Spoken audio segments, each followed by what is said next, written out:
तर good morning guys. बघा आपले रोशनदानी घेतले नवीन बर्बमॅन, तीच घेऊन चाललो आहे आम्ही टिटवाळ्याला पूजा करायसाठी.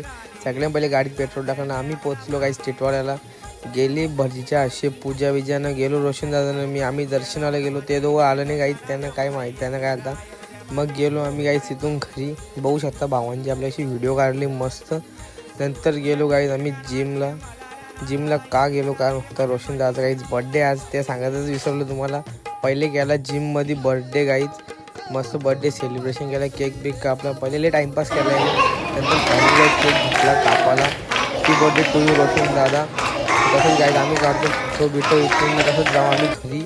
त्यानंतर गाईज मी भरवला केक. पहिले गाईज फोटोसाठी ॲक्शन दिली ती, मग गाईज भरवला केक. नंतर आम्ही तसंच तिथून गेलो ओकेक्समध्ये आणि त्यानंतर गेलो गाईज आम्ही रेजन्सीमध्ये. आलं ते चेतन दादा सर त्यावेळी सुद्धा केक आणलेला गाईज, तो केक कापला. मग निघालो आम्ही घरी जायला गाईज. घरी पोहोचलो तर सचिन भाऊ यश भाऊ आलतं. केक कापायला परत रोशनदाला हॅपी बर्थडे टू. मग आम्ही गेली आमची पार्टी. रोशनदाने मागवलेला आम्हाला खायला काहीतरी होता, त्या खाल्ला आम्ही. नाचा ब्लॉग आहे तिथं संपत गाईज. Bye bye.